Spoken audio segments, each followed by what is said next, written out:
So obviously the article has caused quite a lot of offence within the netball community. As a coach, how does it make you feel?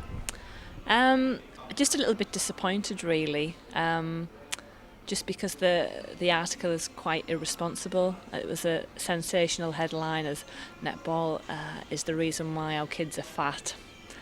And obviously that's not the case. I can understand the reason why the author Sally had decided to talk about school sport, because it's not in a great shape. But to talk about netball being the reason why school children are fat was really irresponsible. And not all areas have great school facilities, great resources, and a lot of the times it depends on what sport the PE teacher is involved in and where their passion lies. Sunderland is lucky because they've got city space, they've got backing from Sunderland University to be putting resources into grassroots sports. Sunderland Predators is one of those outcomes, but I just thought it was very irresponsible. So obviously the article has obviously angered quite a few members of the team and things like that. Obviously in the article she mentions that it's a sport that's not actually liked by girls, they're forced to play it. Do you think that it will actually be the opposite of that and girls will sort of come towards it going, oh, I remember playing that as a youngster, I quite enjoyed it? I'm not sure whether the article will reach the really younger age group. I think it's angered more the older age group within the netball community, where I think she got the figure of it came 41st out of the most favourite sports. So I can't think of another 40 sports that are offered within schools that would come above netball. So I'm not sure where those statistics have come from. So I would like to see that survey. I just think there should be more sports offered for children, not just netball, but it comes down to resources and who's going to be able to finance being able to offer Joe blogs at a primary school. Well, here's 20 sports and you can pick which one's your favourite. It comes down to finances, and that's the sad state of affairs, really.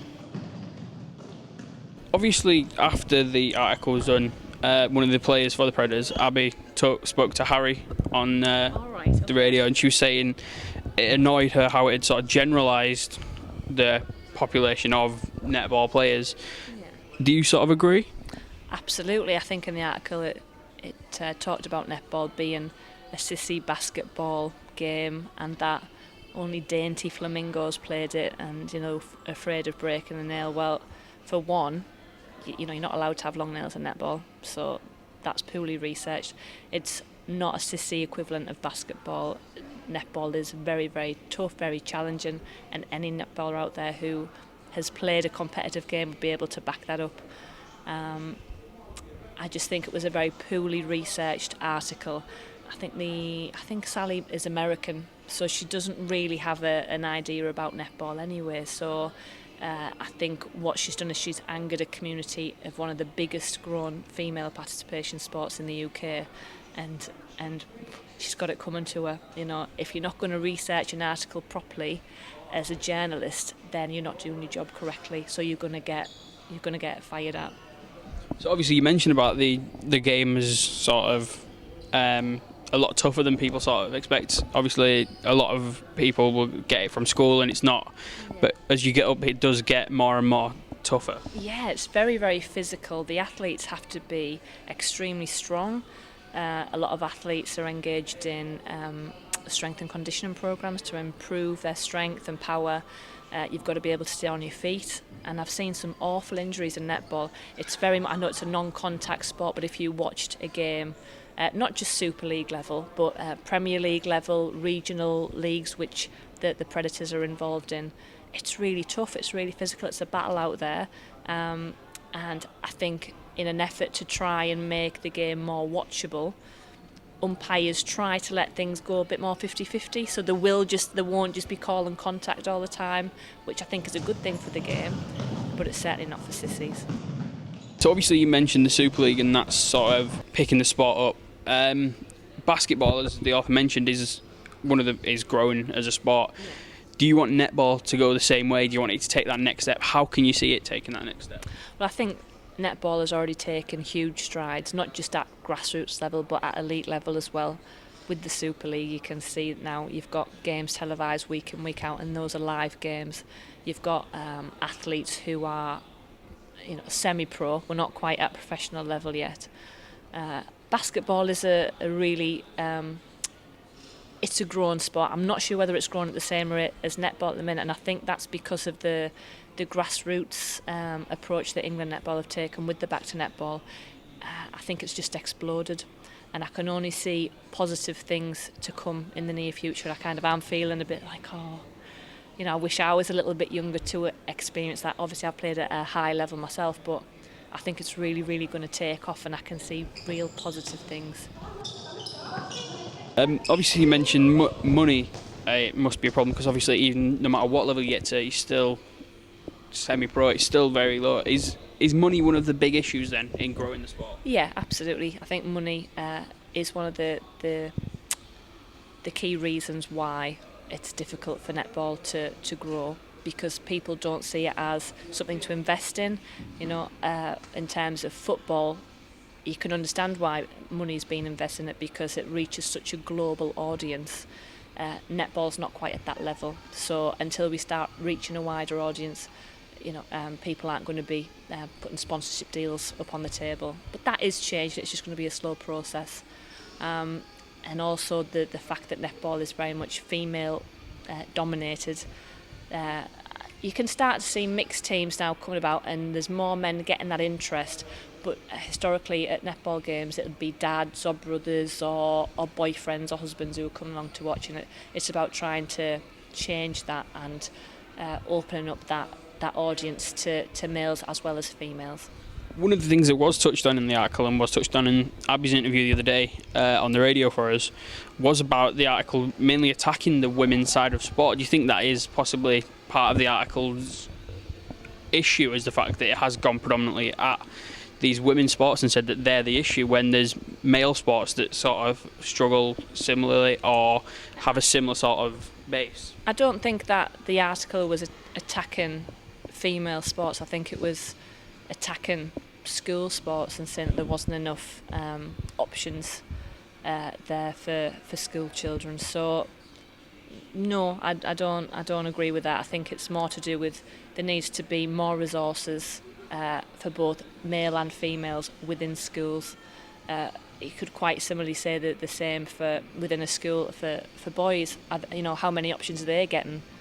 It'll probably be football, rugby, cricket.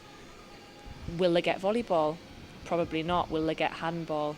Probably not. There's probably a lot of sports that that boys don't get the option to play as well. So I certainly don't think it's a male-female divide. I think the article was aimed at school.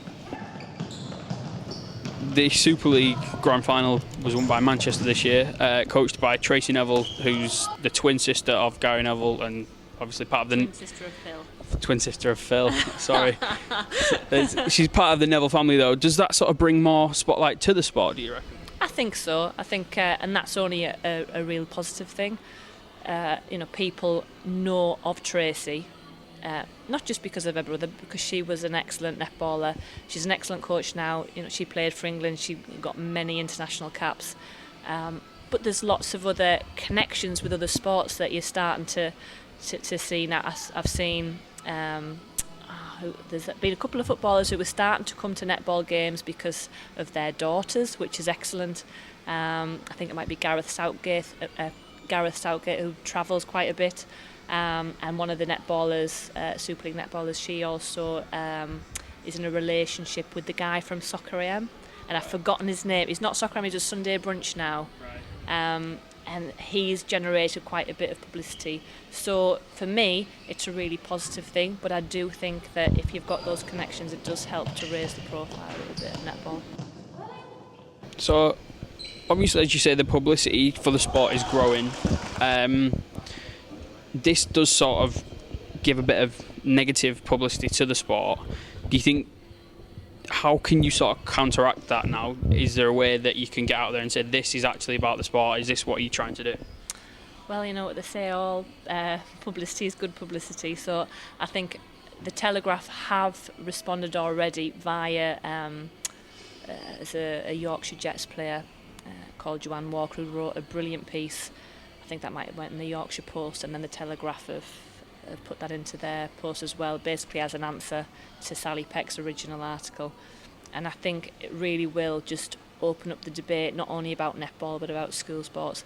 But because it's created so much controversy, I think it really has just brought netball back into the arena again, which is great in the build-up to the Commonwealth Games, which are in July. So I think it's good press, really. And finally, then, you mentioned the Commonwealth Games. Yeah. Can we get a cheeky prediction for the Commonwealth Games? How do you think we'll do? I think we'll do very well. I think we've equipped ourselves very well over the past few years with Super League has been improving.